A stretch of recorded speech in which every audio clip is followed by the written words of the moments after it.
Walgaon police station हद अंतर्गत आने वाले दरियाबाद नया अकोला मुख्य मार्ग पर दोपहर के वक्त मोटरसाइकिल क्रमांक MS27AS1218 पर अजमत खान जब्बार खान निवासी जमील कॉलोनी अपने खेत से निकलकर वापस अमरावती की ओर आ रहे थे कि किसी अज्ञात वाहन ने उनके मोटरसाइकिल को जोरदार टक्कर मार दी। इस दुर्घटना में अजमत खान को गंभीर चोटें लगने के चलते उनकी मौत घटना स्थल पर ही हो गई। इस दुर्घटना के संदर्भ में वलगांव पुलिस स्टेशन को सूचना दी गई। वलगांव पुलिस स्टेशन का दल तुरंत ही घटना स्थल पर पहुंचा और अजमत खान के शव को शासकीय वाहन में डालकर अमरावती जिला सामान्य अस्पताल में लाया गया। अमरावती जिला सामान्य अस्पताल पहुंचने के पश्चात अजमत खान के परिवार वाले एवं क्षेत्र के नागरिक भी जिला सामान्य अस्पताल पर नजर आए।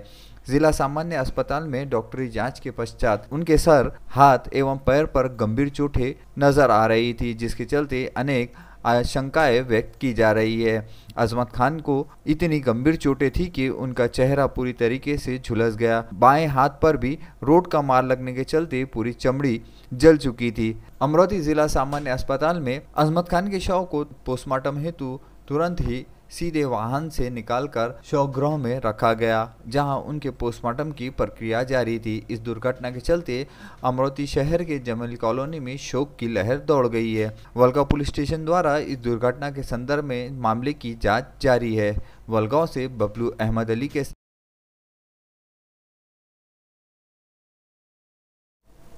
बडनेरा शहर के भाजी बाजार परिसर में रात 10:30 बजे के आसपास अज्ञात कारणों के चलते आग लग गई। देखते ही देखते आग ने रुद्र रूप धारण कर लिया था और आग देखते ही क्षेत्रवासी भी भाजी बाजार परिसर के पास में जमा हो गए थे।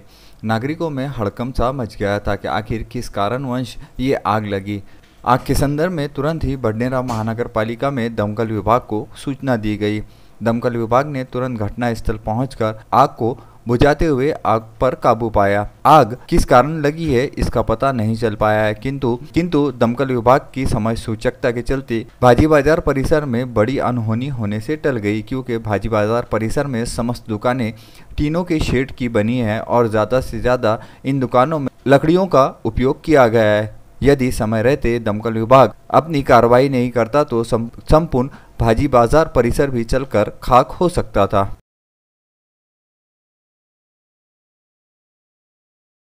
अमरावती शहर के हनुमान नगर हैदरपुरा परिसर में महावितरण कंपनी की लापरवाही की तस्वीरें कैमरे के समक्ष चल रही है। रिहायशी इलाके में एक घर की दीवार से करीब 1 फुट की दूरी पर इस इलेक्ट्रिक पोल के निचले भाग में ये पोल पूरी तरीके से कट चुका है। क्षेत्र के नागरिकों ने इस संदर्भ में क्षेत्र के पार्षद को भी शिकायत की। बावजूद इसके अब तक इस इलेक्ट्रिक पोल के नूतनीकरण के संबंध में कोई कार्रवाई नहीं हुई। त्रस्त नागरिकों ने आखिर महावितरण कार्यालय में जाकर इस संदर्भ में कार्यालय के अधिकारियों को अवगत कराया कि ये पोल किसी भी समय टूटकर गिर सकता है। यदि ये पुल टूटकर रिहायशी इलाकों में गिरता है तो बिजली के चालू तारों के चलते कोई बड़ी अनहोनी होती है तो इसका जवाबदार कौन होगा। आने वाले समय में बरसात का मौसम भी शुरू होगा, जहां तेज हवाएं अपना कोहराम मचाती है। इतना सब कुछ होने के बावजूद भी महावितरण के अधिकारी इस संबंध में काम करने को तैयार नहीं है। बहाना बड़ा ही सीधा साधा है।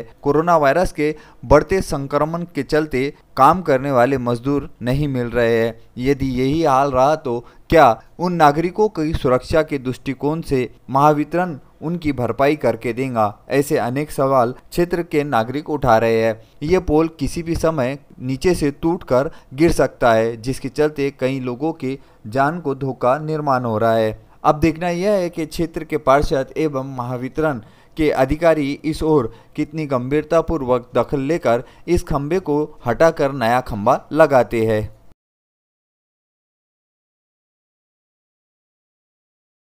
सिराजगांव कस्बा पुलिस स्टेशन अंतर्गत 326, 325, 294, 34 के तहत एक मामला दर्ज किया गया है। इस मामले के संदर्भ में इस प्रकार से जानकारी मिली है कि सिराजगांव कस्बा निवासी शेख आजम देउरवाड़ा ईद के दिन कब्रस्तान से लौट रहे थे कि पुरानी रंजिश को लेकर शेख मोहसिन और शेख कासम निवासी देउरवाड़ा ने उन पर धारदार हथियारों से हमला कर दिया। इस हमले में उनके पैरों पर काफी गंभीर चोटें आई थी। घायल अवस्था में उन्हें तुरंत अमरावती जिला सामान्य अस्पताल में इलाज हेतु रवाना किया गया। अमरावती जिला सामान्य अस्पताल में उनका इलाज जारी है।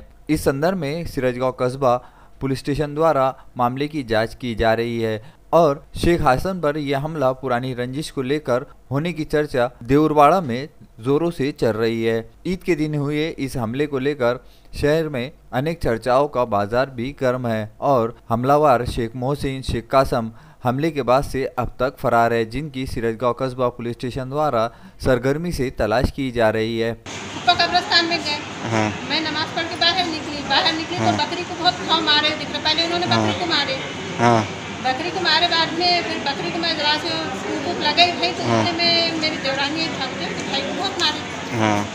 भाई को मारे तो फिर हमने मैंने वैसी चप्पल पहनी और दोनों बच्चे और मैं भागते हुए गए हम कब्रिस्तान पास में गए तो ये पड़े हुए थे मारे की। उधर से फिर एम्बुलेंस आई, ये बेहोश पड़े थे, पानी भी नहीं कुछ भी नहीं। वैसे गाड़ी में डाले चांदू बाजार लेके बाजार से यहाँ अमरावती ला।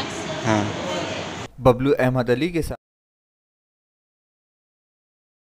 वैश्विक महामारी के चलते भारत में भी सभी जगह करीब 22 मार्च से लॉकडाउन लागू किया गया था। 22 मार्च को प्रधानमंत्री नरेंद्र मोदी द्वारा संपूर्ण देश में जनता कर्फ्यू का आह्वान किया गया था। 22 मार्च के दिन जो शटर बंद किए गए थे, 65 दिन बाद फिर से वो शटर 26 मई की रोज सुबह उठते हुए नजर आए। बात है अमरावती के सिटीलैंड, बिजीलैंड तथा ड्रीम्सलैंड की। अमरावती शहर विख्यात है गारमेंट के लिए। अमरावती का गारमेंट जोन महाराष्ट्र में ही नहीं, एशिया का सबसे बड़ा गारमेंट जोन समझा जाता है। बावजूद इसके 22 मार्च को जो शटर लॉकडाउन हुए थे, वो करीब 65 दिन बाद अमरावती जिलाधीश के आदेश के अनुसार सुबह 10 बजे से लेकर 5 बजे तक खोले गए।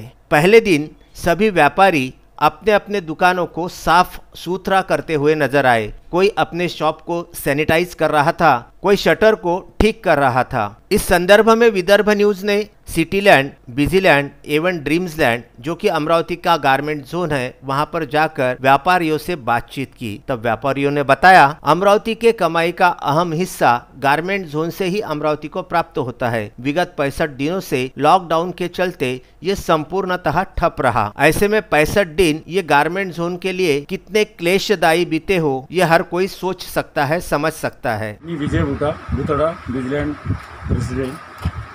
आज कलेक्टरच्या परवानगीने, सरकारी परवानगीने आज 9 ते 5 आम्हाला मार्केट उघडण्याचा वेळ मिळालेला आहे। त्यानुसार आज सकाळी 9-9:30 वाजता संपूर्ण मार्केट, होलसेलचे मार्केट उघडलेले आहे आणि इथं सगळ्या प्रकारे सोशल डिस्टन्सिंग, सॅनिटायझेशन, हात धुणं, मार्केट आता संध्याकाळी 7 वाजता सॅनिटाईज होईल ग्रामपंचायतकडून। आतापर्यंत सगळा कार्यक्रम एकदम सुव्यवस्थित चालू आहे। इथली रिटेल दुकाने एकही उघडलेली नाही आहे, सगळी होलसेल दुकाने उघडलेली आहे। आज लोकांनी फक्त व्हॉट्सअपवर ऑर्डर पाठवून पार्सल मागवित आहे। स्पॉटवर एकही गिराईक नाही, फार कमी 1-2 ग्राहक आले असतील।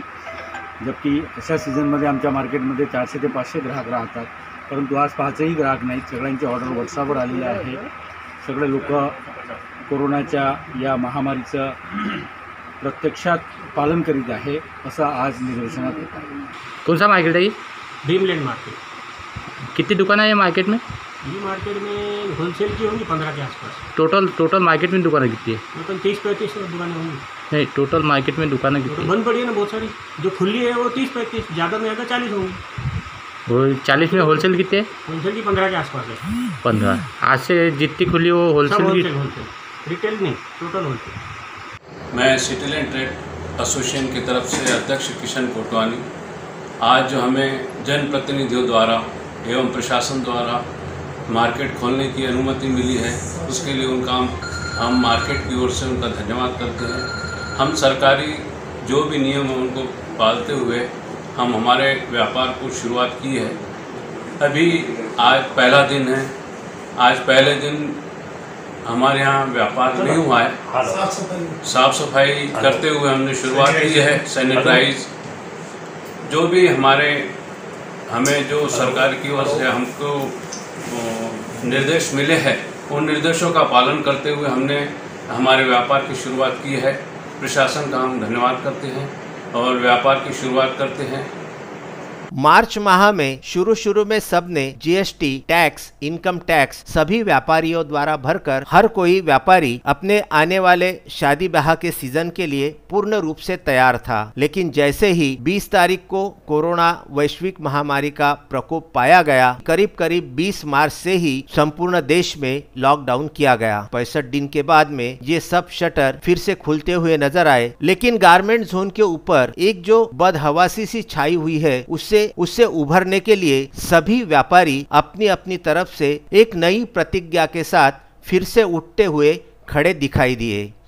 कोरोना वायरस के बढ़ते संक्रमण पर अंकुश लगाने हेतु संपूर्ण देश सहित अमरावती शहर में भी लॉकडाउन की परिस्थिति से गरीब नागरिक अब भी जूझ रहे हैं और इन गरीब नागरिकों की मदद हेतु अनेक सामाजिक कार्यकर्ता इनकी मदद करते हुए नजर आ रहे हैं। इसी में बडनेरा क्षेत्र में वाल्मीकि समाज द्वारा भी गरीब नागरिकों की मदद की जा रही है, जबकि वाल्मीकि समाज पहले ही नागरिकों की सेवा करता हुआ नजर आता है। उसी में अब सामाजिक कार्य में भी वाल्मीकि समाज के शुभम संगटे, रोशन संगटे, गोकुल सौरले, विजू बौरासी, वासु बग्गन, आकाश गोहर ये सभी युवा मिलकर बडनेरा क्षेत्र के अनेक ठिकानों में भोजन एवं राशन किट का वितरण कर रहे हैं, जिसके चलते क्षेत्र के कई नागरिकों को बड़ी मदद हो रही है। वाल्मीकि समाज के ये युवा पिछले कई दिनों से टप्पे टप्पे में बडनेरा क्षेत्र के गरजू नागरिकों को उनके घर तक जाकर ये मदद पहुंचा रहे हैं, जिसके चलते युवाओं को वाल्मीकि समाज द्वारा की जा रही मदद एक प्रेरणा का स्तंभ साबित हो रही है। और वाल्मीकि समाज द्वारा जिस प्रकार से खुलकर नागरिकों की मदद की जा रही है, कहीं ना कहीं अनेक दूसरे युवा भी इससे प्रेरित होकर गरीब गरजू नागरिकों की मदद करेंगे।